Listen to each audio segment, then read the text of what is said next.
slide in that today? There's only 5 slides. So. Do you want to run this? Or I can. Go ahead and turn these on. Are these both? She'll have one and he'll have one. Great. So I'll just leave this one off. Okay. That one. Okay. All right. Okay, here we go. Yeah, we're going. How is everyone doing? Who's having a good time? Who met somebody? Somebody new? Who learned something new? Awesome. Okay, well, I am Virginia Knowlton Marcus. I have the honor and pleasure of being the CEO of the wonderful Disability Rights North Carolina. And on behalf of the board, staff, and council of DRNC, our state's federally mandated protection and advocacy system, we are so pleased and honored to welcome all of you here today. And we're excited for the chance to gather for the critical purpose of advancing disability justice in this state.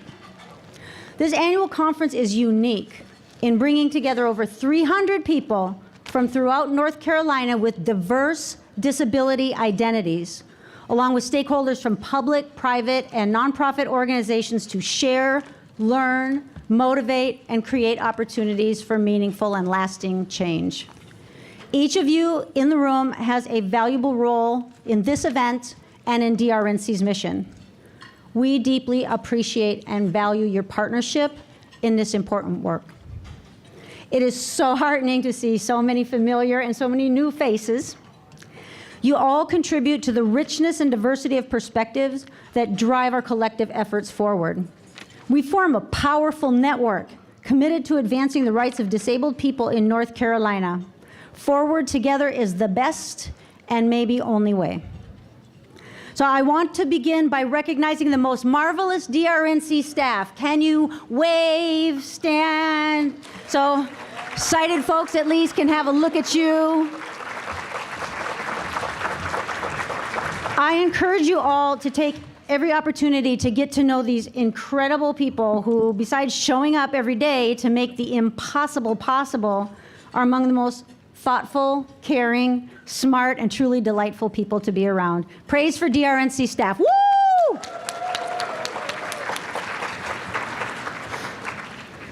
Also, our sponsors are so deserving of our profound gratitude for their meaningful support. Sponsors, your generosity made it possible to convene the necessary stakeholders in this space today. You made real the foundational tenet, nothing about us without us. Look around the room. Without our sponsors' support, today's gathering simply would not have happened. Thank you so much.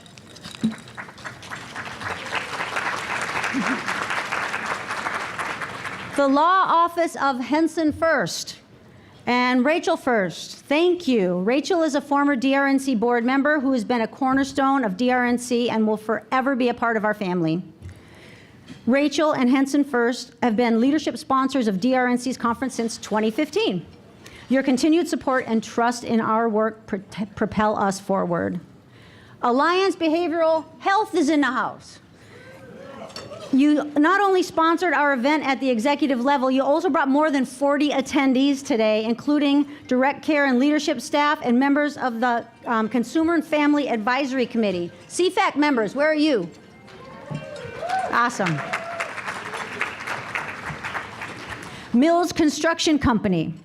Fred Mills and Mills Construction Company are, in order, staunch supporters of people with disabilities, proponents of community integration, and developers of affordable housing. Fred and company, thank you so very much for all you do to support DRNC and our community.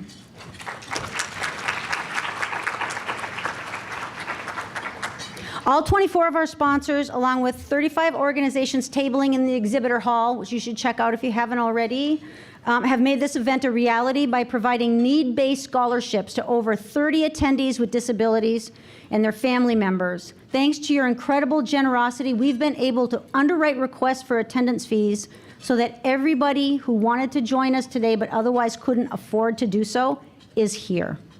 Please, one more huge round of applause to our sponsors for making this unique experience possible for all of us.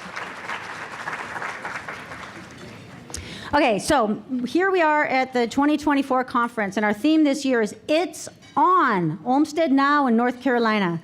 This is in recognition of the 25th anniversary of the landmark Olmstead decision next month, June 22nd. Yeah, right, 25 years.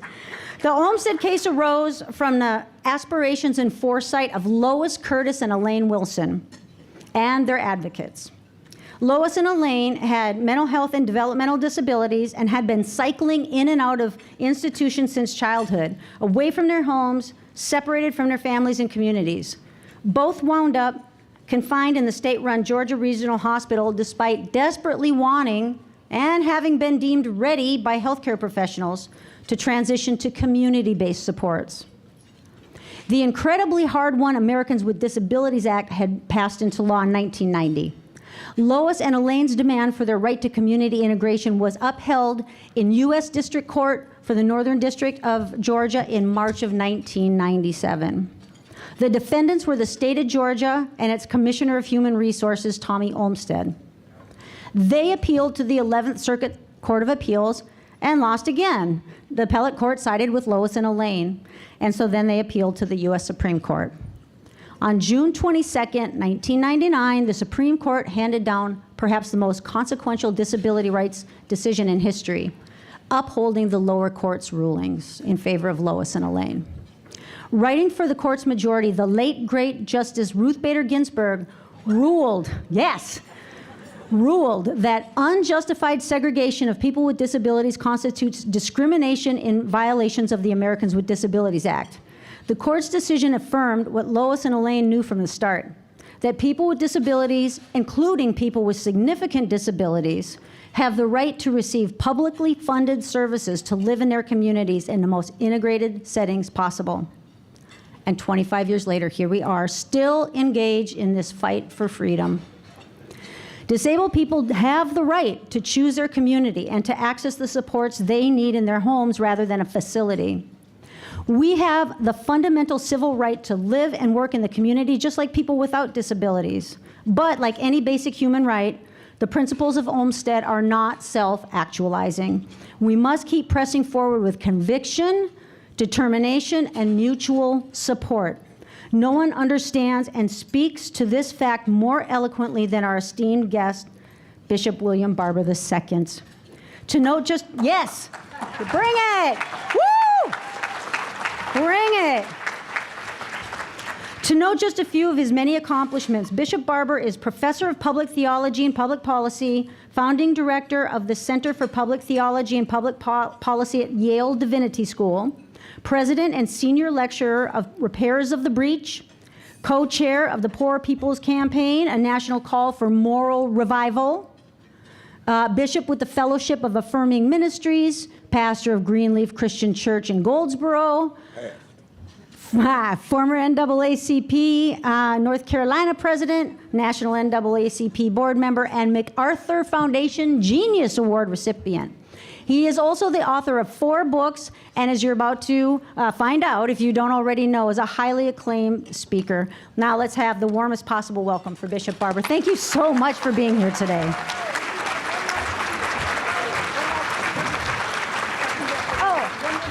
Oh, okay. And while we're trading places, we're going to hear from the Governor Moorhead School cheerleaders one more time. Oh, yeah, that's what I want to hear.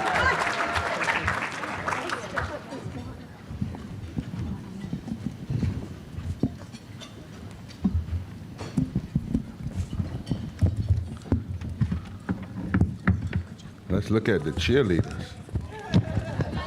Bishop, your water's right down here. Okay.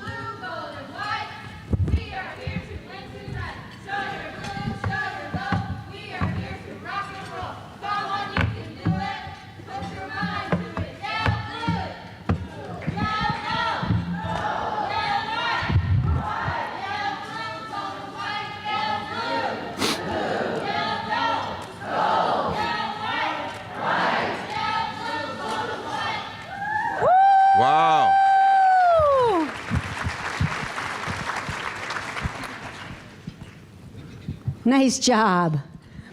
Wow. Give him a big hand, big hand. Now blue. Now gold. Hey. Hey, this is such an honor. I have had such a strong affinity for you and your messages for so long. I should have probably guessed the circumstances that were going to bring us together, right? Like earlier this year. Yeah. So why don't we start there? Maybe not everybody is aware of what happened to you the day after Christmas at the AMC Theater in Greenville, when you were not only denied a basic disability accommodation to sit in a higher chair than a theater seat, but theater management chose to call the police and have you ejected from the theater. Now, you are very well schooled in nonviolent resistance, but a triggering event like that to someone less astute could have ended with dire consequences. Yeah. So let's talk a little bit about the need for cross-movement building and the criminalization of disability in a context of what happened to you that day. Well, first of all, let me just thank you all of you for having me to come. I do want to say, you know, I was pastor for 30 years at the congregation. I've retired. But I say that because of the people who told me, some of them were clergy 30 years ago, you know, you won't be able to pastor. A church doesn't want a crippled pastor, all this kind of crazy stuff that people get in their minds. But for 30 years. And when I first went to the church, I was there for about a month, and I preached a sermon, Giants Keep Coming. It was about the second giant that David had to face in the Bible, not Goliath, but his cousin, who had 6 fingers on each hand and 6 toes on each foot, and he was taller than Goliath. And I preached a sermon about giants coming, and the next Friday, I went to move about 7:30 in the morning and couldn't move. And I ended up going in the hospital for 3 months. And that is when I was fully diagnosed with ankylosing spondylitis. And I like telling this story. I know your question, I'll come back to it, but you know, up to that time, everything I had touched turned to gold. When I played football, I could leg press 400, 500, 600 pounds and was strong. I never thought my legs would go. And when that happened and we went to the hospital, so many people were a part of the recovery, but I actually went through depression and didn't want to, and just got to a place I just was mad, you know, and even had a preacher come in there, what did you do? I'm like, what do you mean, what did I do? And one night, I had a visit from a lady. She came in a wheelchair, and she said, I want to come in and talk to you. And I said, you know, you just need to leave me alone. And she said, well, I heard you were down here sulking and depressed, but you can't go nowhere, and you can't get out of bed, so I'm going to talk to you anyway. And I thought, this is a rude person. And so she said, look, son, she said, she snatched her covers off of her legs and said, look, I'm an amputee, double. They're going to get me some prostheses. I'm over 80 years old, but I'm going on to heaven to get me some new legs. But you've got work to do, and you're going to have to get over the embarrassment, the fear, what people say. And you're going to have to understand that being disabled does not mean you're disqualified. And so she said, I'm going to pray for you. And then she left the room. Well, over the night, I really just had a big cry, just like it all came out. And the next morning, I told the doctor, I'm ready to go to therapy. Get my mother up here, because my mother's a pianist. I said, I need to sing some of the songs of the church. I said, I need to see this lady. And Miss Watson was her name. And he said, what, Miss Watson? I said, yeah, she's probably on this floor. He said, Pastor Bob, we don't have amputees on this floor.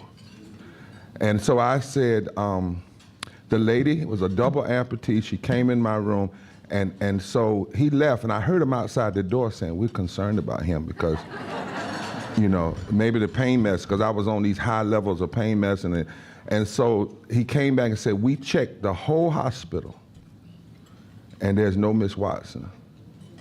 And so I decided that God decided to send me an amputated angel to call me out of a situation. And when I say that, people say an amputated angel, and I said, yeah, why do you have a problem with God loving everybody?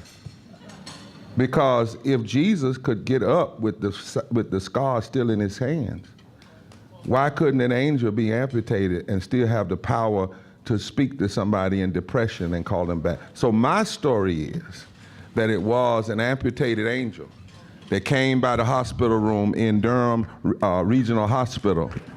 And the reason I stand before you today is because she said, you can't run anyway, so I'm gonna talk to you. Now, the other side of that story is going back and to the question you asked. You know, I'm just getting off the road from Washington, D.C. and New York. I didn't bring my chair because I didn't know if you all would arrest me if I brought my chair in here. I didn't know if I'd get accepted. So I left it and didn't come. But you know, that whole scenario, and some things I can't talk about because the lawyers are dealing with some things. In fact, I got a meeting next week. But here's what you should know, and what I think I learned. I was going with my mother because we wanted to see The Color Purple together. My mother's 90-some years old. And she said, you know, I don't know how many more years we have together. I want to do this with my son. She said, can you just come off the road and just do this? And so I had that whole Christmas thing was just a gift to her. You know, my father died when he was 61, and my brother passed from pancreatic cancer a few years ago. So that day was supposed to be the culmination of our time together. And we had my assistant do all the stuff that you do when you have a disability because you don't want to be a, quote, bother, even though you shouldn't worry about it, but we do stuff. So she called to make sure they had the special seating, make sure that the theater wasn't full. You know, Mama wanted to go on Christmas Eve, but I said, well, you know, there are too many people. You know the things we do. I said, well, there are too many people, and I'm slow, and so forth and so on. Let's go afterwards. And so we did. And when we got there, my mother had already gone in, and I had my chair, as I have had it from the Vatican to the White House to movies to everywhere, even on Broadway. Never had a problem.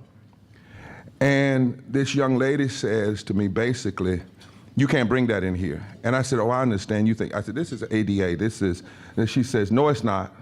I said, well, you can't tell me what it's not. I'm telling you this is ADA. You see the canes and everything. And long story short, because I can't talk about everything, she called this security guy who looked like he didn't even know how to wear his gun, let alone, I mean, it was just all wrong. And so I knew, you know, this could go, and he was nervous. You could tell he was nervous. And then in the midst of it, she said something that's so counter to the law. Well, go get a doctor's note. Go get a doctor's note and come back. Or come back another day, but you're not gonna come in. And at that point, nonviolent civil disobedience kicked in because I've been arrested 17 times. And I just started singing, ain't gonna let nobody turn me around, right? But also what was amazing is the people who knew me, but they started acting like they were afraid, like I was a plague or something. You know, people were, we with you. We got you. Y'all have experienced that? You know, folk, they kind of, you know. And so, long story short, we went into the place where you sit if you're disabled or where they have it. And as the credits were going, 2 officers came. Now, this is a place where I've actually struggled against law enforcement in that area, where we helped get a young man that was wrongly convicted of murder and put in jail for 20 years. So I don't know what the attitude of these officers are towards me. I just know they're there, and they all got guns. But interestingly, when the officer came in, he said, we don't really want to be here. And I said, well, what did you tell me? They said, she said you're trespassing. I'm saying, well, how can I be trespassing if I paid for a ticket? Right? And they said, well, she said that we're gonna have to clear the whole theater if you stay. And so I said, well, I can't just get up and walk out. I can't do that. And so they said, well, then we'll have to take you out and the rest. I said, well, but I can't just leave. And so we did, and they took me out. And when we were outside, some cameras were there, and I started talking. She came out with that security guard who was nervous and said, you can't even stay here on the sidewalk. I said, well, my mother's in there. My mother, she's at the front of the theater looking at the movie. I said, I can't wait on her? No. And I said, this is really getting ridiculous. Don't you want to stop this? And I had asked her earlier, I don't like doing it. I said, do you know who I am? And she said, yes, I know who you are, which is a question you should never have to ask, do you know who I am? Because it shouldn't matter. Make sure this mic is up some. My voice is a little tired. So long story short, I just decided to leave. And when we were leaving, she tauntingly, right? Now, I can't get into a lot more of it because of the legal matters, but here's what you should know.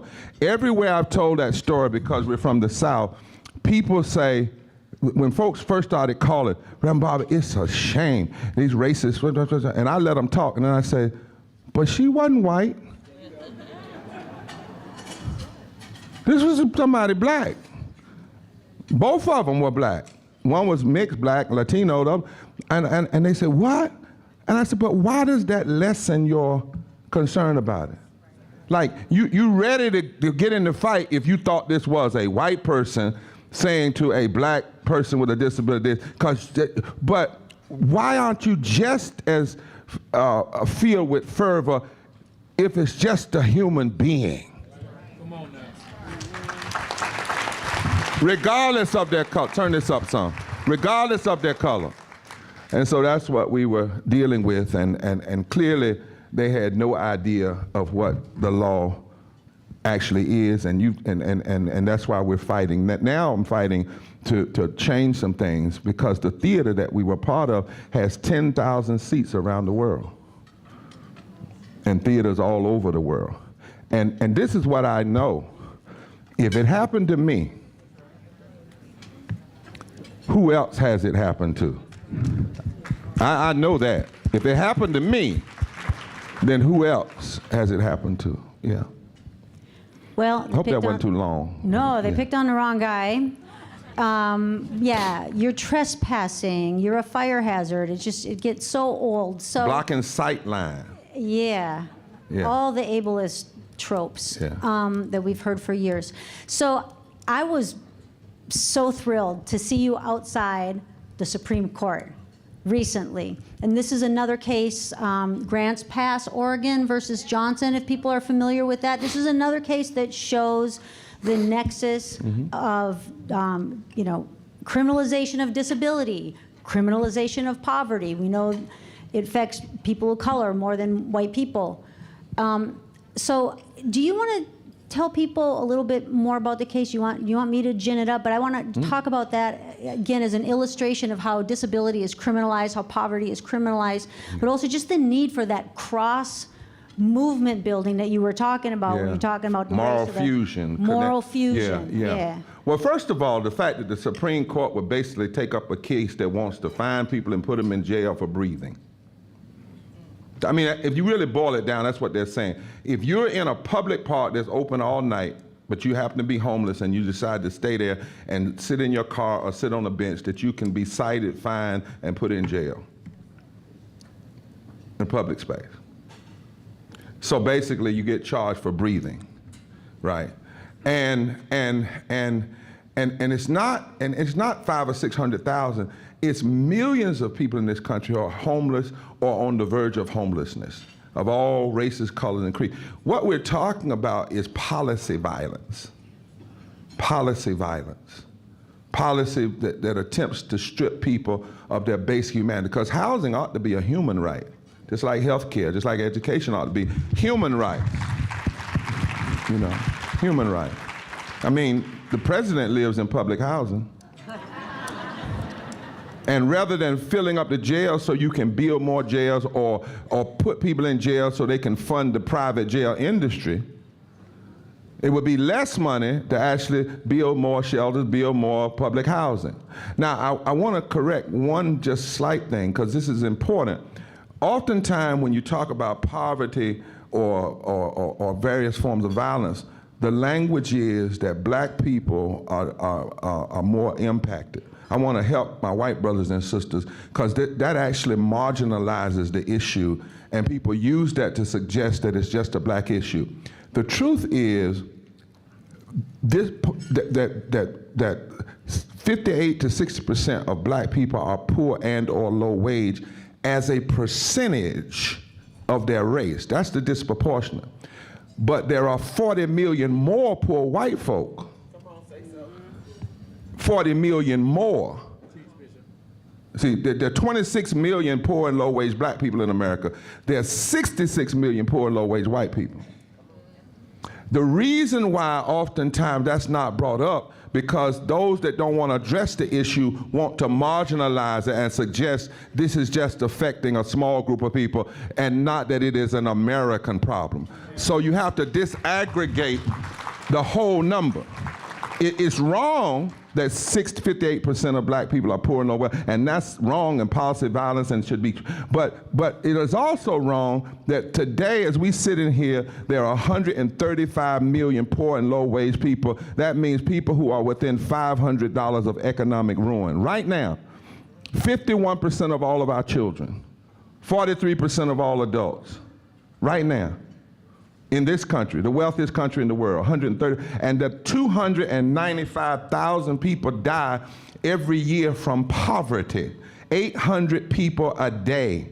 It would take you 600 years of going to funerals every day for 600 years to go to the number of funerals that will happen this year from poverty. And the same people who are anti-policies for the disabled, handicapped community are the same ones that vote against public education, are the same ones that vote against women's rights. Check their record. If they vote against voting rights, they also vote against disabled people. If they vote against disabled people, they also vote against fair housing and living wages. So what I say is, if folk are cynical enough to be together, we ought to be smart enough to come together.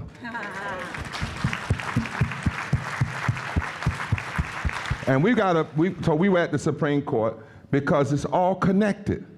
It's all connected. So the same Supreme Court that now has saw fit to go in people's bedrooms and women's bodies, right, and say we're gonna criminalize your right to your body. The same Supreme Court that gutted the Voting Rights Act in 2013, the same Supreme Court that passed Citizens United and created, if you want to talk about sex, you ought to talk about the unholy intercourse between big business and politics and money. That's the sex you ought to be talking about. Right.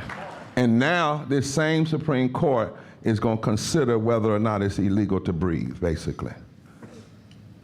And that's why we can't disengage. True, but the other side of it is now true. Poor and low-wage people now make up 30% of the electorate in this country and over 40% of the electorate in so-called battleground states. And there's not a state in this country where if 20% of impacted, of poor and low-wage persons, many of them disabled, 20% that haven't voted would vote, that they could not change the outcome of every election. In fact, give you some quick numbers. In Wisconsin the last time the election was turned, it was 20,000 votes. 1.1 million poor and low-wage voters didn't vote. In Michigan, it was 10,000 vote margin of victory, presidential election. 1 million poor and low-wage folk didn't vote. In Pennsylvania, it was 40,000. 1.7 million poor and low-wage voters didn't vote. In North Carolina, it was 170,000. 990, almost 1 million poor and low-wage voters, most of them already registered, didn't vote. So in those 4 states alone, the total margin of victory wasn't but 270,000 votes. And yet you have over 4.1 million people who could have voted that didn't vote. So we're in a time now where we must go offensive, and all the folk that have been rejected need to gather ourselves together, hold one another up, go to the polls and vote like never before. We don't need a political vote, we need a movement vote. So if you've been rejected because of your race, you've been rejected because of your color, you've been rejected because of your sexuality, you've been rejected because of your gender, you've been rejected because of your housing or your homelessness, you've been rejected because of your disability, you need to recognize your disability doesn't disqualify you. If I got to hold you up while you walk, if I'm blind and I can't see, but you cripple and you can see, but you can't hardly walk, then let's get everybody together, hold hand, and let's go to the polls and show the power that we have. In other words, we don't have to just take it anymore. There comes a time, every moment in history, there comes a time when the stones that the builders rejected suddenly have the power to be the cornerstone of a new reality. Awesome. So regardless of how you vote, That's here in right. North Carolina, we have new barriers that are disproportionately affecting people with disabilities and other marginalized groups, the new voter ID requirements. So if you know people who don't have the required ID to vote, they need to get a birth certificate, people don't have a ride, a way, let us know. If it's a person with disability, Disability Rights North Carolina can help. And you notice something, I never talked about a personality. See, what we're calling for is policy voting. That's what, because that doesn't violate your nonpartisan, none of that. You can look at policy all day. And what we need to do is put a person here who's running for whatever office, and then where do they stand on the Disability Act? Where do they stand on living wages? Because they're telling on themselves, that's their vote. And then we look at policy, not personality, because our vote should be demands and not for personality. And on this voter ID piece, you know we're in trial next week, because voter ID is a form of voter suppression. And the reason I say that is people miss it because they say, well, you got to have an ID for this, that, and that. First of all, voter ID did not become an issue until all of a sudden people voted in the South, particularly in ways that changed the election. That's what happened, all of a sudden. Because prior to that, Republicans and Democrats in North Carolina agreed on something called signature attestation.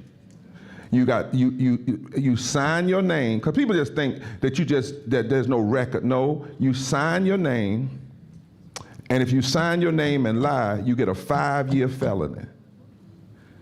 Now, in order to cheat in that system, this is what you have to do. If I was going to go sign somebody else's name, first of all, I got to find somebody else's name. I can't tell them what I'm going to do. Then I've got to somehow hold my head and say, are they going to the polls today? Are they going to the polls today? And I've got to get some mystical way to know they're not going to show up at the poll. Then I have to go there and hope nobody at the precinct knows them. And you know how these precincts are, sister so-and-so, and they know everybody. Child, last time voting, how you doing? They know everybody.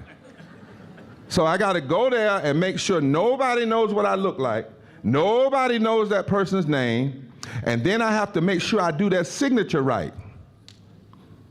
And then I got to sneak out, and then hope that the person doesn't say, I think I'm going to vote.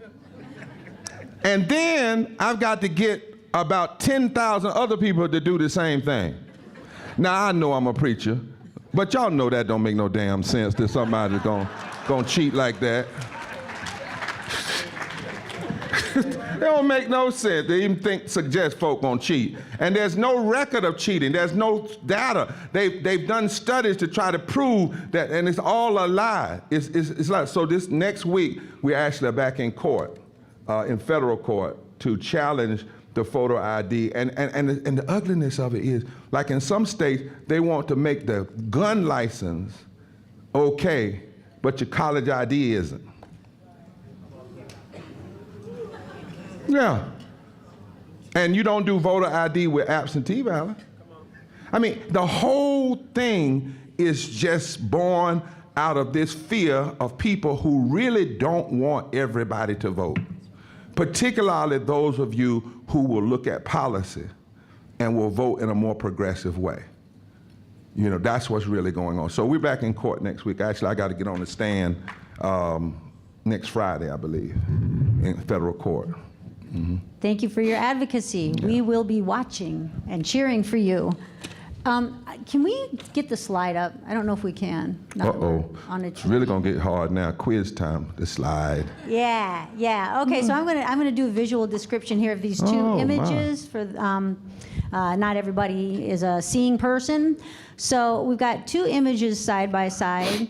One is an image of the infamous Bloody Sunday March across the Pettus Bridge in Selma in 1965. That one actually is the later when they had gotten through, because the early one would have been just two lines of people, Bloody Sunday. 'Cause I think that's Coretta. Is that Coretta up there? Yeah, so that's the later, that's like probably a few weeks after Bloody Sunday when they finally got the okay to go on through. Oh, okay. But it is on that Edmonds Pettus Bridge, and you know, he's a Klan Grand Wizard, Edmonds Pettus. Yeah. Nice. Yeah, I mean, he was. Well, that's disgusting. Just thought I'd drop that in the room, you know. Yeah. You know, I didn't learn anything I needed to know in school. And then the image to the right shows the Capitol crawl of 1990, a few months before the ADA was passed, where people with physical disabilities are literally dragging themselves up the steps of the the U.S. Capitol, just to show and demonstrate to the world how inaccessible this country is. Yeah. So it is quiz time. I want to ask you a question. Question. So you look at those two images, is there anything that stands out to you? Yeah, folk, there comes a time when you decide, I'm not going to be silent anymore, and I'm not going to be unseen. I'm going to make you deal with me. I don't need a gun. I don't need knives. I don't need to even curse you out. I just need to put my body out front. And what we know from Selma to Montgomery is people were willing to put their bodies on the line. And they were willing to do it under great risk. And they did it to create creative tension, because one of the strategies of the civil rights movement that we still use today, and it's always been a strategy, is that nonviolent activism is not weak. It's literally choosing nonviolence against systems of violence, being willing to put my body on the front line, my voice in the midst of what's going on, to create this question: what is going on? The whole point of civil rights activism or fighting for justice using those tactics is to ask, what's happening? Make other people say, what's wrong? Got to be something wrong. You know, that's what happened in Moral Monday. When we started out, people first laughed. There weren't but 17 people in the first Moral Monday, but by the end, it was over 2,000 people got arrested. But it started driving it. When we started, the state legislature was like 40% popular in the poll. By the time we finished the first 6 weeks, they were at 19. Because people started, well, wait a minute now. Why is that doctor and that old elderly black woman and those young college students allowing themselves to be arrested? What's really going on? And the goal of nonviolent civil disobedience, you're willing to even accept the penalty. So you don't ever get, like, if you do some nonviolent civil disobedience, and this is one thing I want to say to some of the students, I want to get into a lot of it, you don't get mad if you get arrested. See, nonviolent civil disobedience is I will violate a law, an unjust, because of another thing that's more unjust. And you only do nonviolent civil disobedience after you've tried everything else. After you've tried talking, you've tried negotiation, you've tried that. And then you make a decision, and then you purge yourself to make sure it's not ego. And then once you commit to nonviolence, you don't commit just one time and then go home. It's not a fad. It's not a show. And if they come and arrest you, you willingly accept the arrest. You go to jail. You accept it. Now, there are times you might fight it in court because they shouldn't have arrested you because your First Amendment right should have given you the right to do that. But you don't say, they arrested me. You recognize that that's going to happen. And you gladly accept it because what you're trying to do is create tension. And in the civil rights movement and in the crawl, they were trying to make the nation say. And in the civil rights movement, they were trying to make the world say. Because see, America would go over to other countries and say, we're exceptional. And and over China, you need to treat your people right, and Russia. And so what would happen in the civil, those folks said, no, wait a minute. Didn't we just see the other night on the news that you all beat Annie Boynton on the bridge and John Lewis? Now, how are you over here trying to tell us how exceptional you are and you don't have your own house in order? There's a little song we used to sing in church, say, sweep around your own front door, you know? And that's the point of nonviolence, is to force attention on our own front door. You know, I've been thinking about this out loud, and as people are standing up for things today, and rightfully so, against things in different parts of the world, and rightfully so. I want to say that here, rightfully so, and calling attention to things. But I'm also in conversation about some folk. Are we going to have the same fervor for Congo and the genocide in Somalia, where 6 million people have died?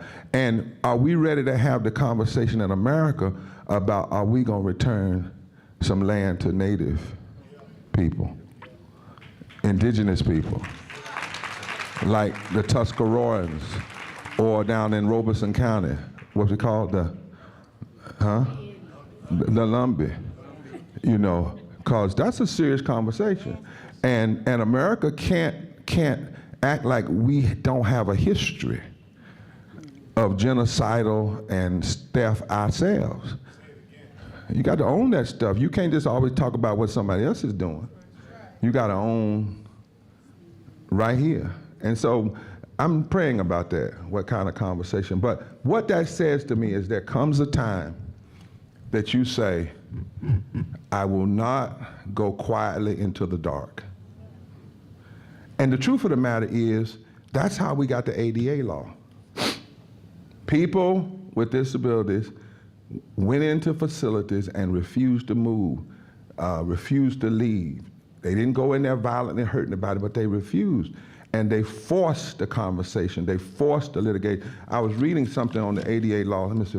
It says, physical or mental disabilities in no way diminish a person's right to fully participate in all aspects of society. But then it says, historically, society has tended to isolate and segregate individuals with disabilities. And despite some improvement, such forms of discrimination against individuals with disability continue to be a serious and pervasive social problem. And that is why we not only need the law we have, but we need to strengthen the law we have. Yeah. So, yes. So all that is just one of the many things I love about you, because I think there's probably some folks in the room who, when they looked at those two images side by side, now you saw beautiful people who were willing to put their bodies on the line for civil rights. Mm-hmm. I bet there's some people in the room who saw that there was not a groundswell of white people marching for civil rights for black people on that bridge, and maybe noticed that, you know, the Capitol crawl looks pretty white. We all know, I mean, look around the room, that's not what the movement looks like from the inside, right? But that's the iconic image of people crawling up the steps. So my question to you, I really want to hear what you think about how much more justice we could achieve if we didn't, you know, invite each other into our spaces, but like really centered everybody. Made things, if you make something accessible to the people who have the most access needs, then it's going to be accessible to everybody, right?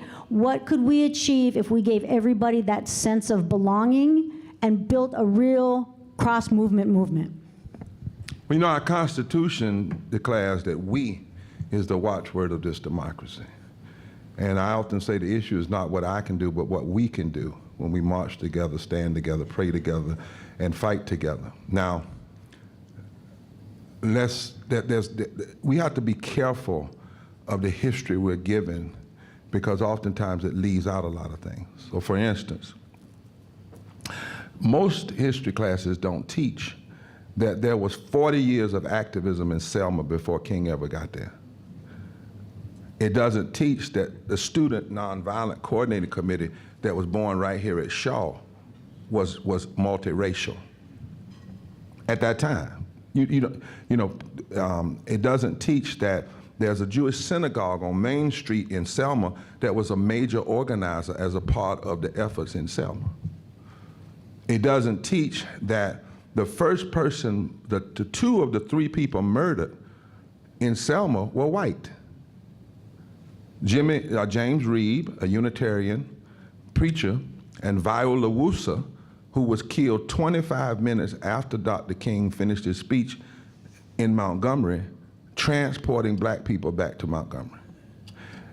Most of the time, our history doesn't teach that at the speech in Montgomery, Dr. King said, the greatest fear of the racist oligarchy in this nation is for the masses of Negro people and the masses of poor white people to join together and form a voting bloc that could fundamentally shift the economic architecture of the nation. No, we don't. So we have to do some digging, right? Most people don't know that Freedom Summer was born at Miami University in Ohio, which is a predominantly white university, where you had to go to be trained in nonviolence before they sent you into the South. And that it was very diverse, SNCC was, until around 1967 or so. The Poor People's Campaign was quite diverse. Now, certainly there had to be large numbers of black people at that particular time because the laws were particularly targeted at black people. But let's also not forget that when the Bloody Sunday happened, Dr. King made a call to religious folk. The Orthodox church came, nuns broke rank and came down and said, Martin is our Pope for this week and all that kind of stuff. But oftentimes, that's not taught. You know, some of the major funders of the civil rights movements happened to be white. But black people knew that they had to take their stance, right, because there was a target. So there was more diversity. And that, in fact, when Dr. King spoke, he also brought up on the steps of the Montgomery. I think the speech he did at the end of the Sermon to Montgomery was the greatest speech he ever preached. I think I Have a Dream was the greatest closing. And actually, he got the idea of I Have a Dream from a black woman named Prathia Hall, who was a graduate from Princeton University. He heard her do I Have a Dream and asked her, could he use it? And then, of course, he Kinganized it. but in that speech at the end of the Selma to Montgomery March, he brought up the first Reconstruction. Go read it sometime. And the first Reconstruction in America was when blacks and former poor white people came together in the South in 1866, 1865, 66, 67, on up to about 1880, and rewrote the constitutions and implemented Reconstruction. It was called fusion organizing. It was despised by racists. It was despised by former slave owners. But it was because of these black and white coalitions in the South. North Carolina, by 1868, rewrote its constitution, and in the preamble, it said, we hold these truths to be self-evident that all persons, not all men, all persons are endowed with certain inalienable rights, among which are life, liberty, the enjoyment of the fruit of their own labor, and the pursuit of happiness. It was a fusion coalition of black and white folk that guaranteed public education to all persons, youth and adults, in 1868, 1870, 1871, 72. We don't even have a guarantee to public education in the federal constitution today. But when black and white people who came to understand that both of them were getting sold a bill of goods by racism and positive racism, they united. And many of them were poor whites who figured out that they had been used, right? The 14th Amendment. for instance, and you talk, this is what, and I'm explaining how you get more, because in every issue, I believe you should disaggregate the numbers. What I mean is, any issue you bring up, you should disaggregate it and ask, how does it affect white? How does it affect black? How does it affect Latino? How does it affect Asian? How does it affect Native? How does it affect rural? How does it affect urban? How does it affect women? You know, disaggregate and show people their place. That's how you draw people in. You show them that they are impacted by this issue, like civil rights. Civil rights isn't just a black issue. Disability rights is a civil rights issue. Women's rights is a civil rights issue, right? And we should never allow civil rights to be only seen as something that just deals with racism. No, it deals with racism, it deals with classism, it deals with homophobia. All of the isms are contrary to fundamental civil rights, right? So, for instance, when we filed a case against the voter suppression in 2013, when the Supreme Court gutted the Voting Rights Act, and Ruth Bader Ginsburg and others wrote a dissent and said it was like putting your umbrella up in the middle of a rainstorm and then getting mad because you got wet. One of the senators in North Carolina said, now that the headache has been removed, we can do what we want to do. Now, you may not remember, but the Senate that year had passed a bill in March, I think it was, and the computer that thought the bill was so ugly, it numbered it Senate Bill 666. Oh, man. Go back and check. And it was the worst voter suppression bill we had seen since Jim Crow. I was president of the NAACP at that time. After the Shelby decision came down June 25th, 2013, the Voting Rights Act was gutted. The people who want to go backwards declared that retrogression was legal and that they were going to go in and take away same-day registration, early voting, all the stuff that we had already used for 3 or 4 election cycles. We filed a case within 40-some minutes of them passing the bill. Now watch this. But we chose not to make it just a black case. We filed it and charged and said that what they were doing was racist, but we chose to also argue that racism has collateral damage. So we had our researchers look at how voter suppression creates an impoverished democracy for everybody. And we had them do the numbers and find out that white women, and women, not even white women, just women, were negatively impacted by voter suppression. That college students were negative, and then we made all of them plaintiffs. And so some people are like, wait a minute, Reverend Bob, this is supposed to be a black case. I said, well, it is. It's black, and it's brown, and it's everybody, because we wanted to show that the courts eventually ruled this was racism with surgical intent that damaged everybody. Yeah. And when we do that, we unite. You know, right now in this room, everybody in here, whether you're black or white or brown or Asian, you are a beneficiary of 3 amendments to the Constitution that happened post the Civil War. Now, they were passed originally to impact black people. But today, they impact your life. You wouldn't have an ADA law without them. The first one was the 13th Amendment that basically says slavery is illegal. Now, you would think you wouldn't have to pass an amendment to say that, right? But then the 15th Amendment, passed later, says nobody can abridge or deny your right to vote.